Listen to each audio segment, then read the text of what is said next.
ಅಂದ್ರೆ ಲೋಕಸಭಾ ಚುನಾವಣೆಗೆ ಬ್ಲ್ಯಾಕ್ ಮೇಲ್ ಮಾಡಿಸ್ತಾ ಇದ್ದಾರೆ ಅಂತ ಸಿಎಂ ಹಾಗೂ ಡಿಸಿಎಂ ಇನ್ನ ಶಾಸಕರ ಬಾಯಲ್ಲಿ ಹೇಳಿಸೋ ಮೂಲಕ ಅಂದ್ರೆ ನಾವು ಗ್ಯಾರಂಟಿ ಲೋಕಸಭಾ ಚುನಾವಣೆಯಲ್ಲಿ ಗೆಲ್ಸಿಲ್ಲ ಅಂದ್ರೆ ನಾವು ಅದನ್ನ ನಿಲ್ಲಿಸ್ತೀವಿ. ನೋಡಿ,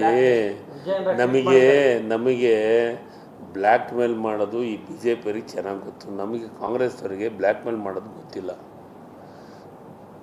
ಮುಖ್ಯಮಂತ್ರಿಗಳು ಭಾಳ ಸ್ಪಷ್ಟವಾಗಿ ಹೇಳಿದ್ದಾರೆ, ಯಾವುದೇ ಕಾರಣಕ್ಕೂ ಈ 5 ಯೋಜನೆ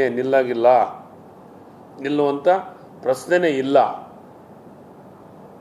ಕಾಂಗ್ರೆಸ್ ಇರುವುದು ಬಡವರ ಸಲುವಾಗಿ. ಏನು ಬಿ ಜೆ ಪಿ ಅಂತಿಂಥ ಐತಿಹಾಸಿಕ ನಿರ್ಧಾರಗಳನ್ನು ತೊಗೊಂಡಾರ ಸ್ವಲ್ಪ ಹೇಳಿ ನನಗೆ. ಉಳುವನೆ ಒಡೆಯ ಅಂತ ನಿರ್ಧಾರ ತೊಗೊಂಡಿದ್ದಾರೆ ಕಾಂಗ್ರೆಸ್ನವರ ಏನು ಬಿ ಜೆ ಪಿಯವರು?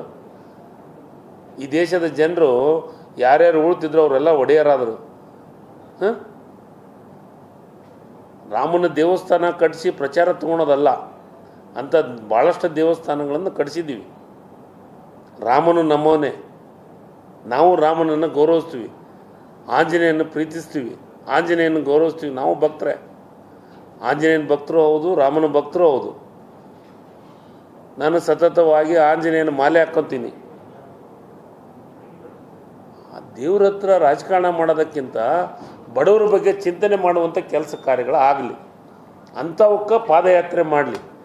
ಅದು ಬಿಟ್ಟು ಈ ರಾಜಕೀಯವಾಗಿ ಪಾದಯಾತ್ರೆಗಳಿಂದ ಜನರ ಮನಸ್ಸು ಗೆಲ್ಲಕ್ಕೆ ಸಾಧ್ಯ ಇಲ್ಲ. ಜನರ ಮನಸ್ಸು ಹೊಡೆಯೋ ಕೆಲಸ ಮಾಡಕತ್ತಿದೆ.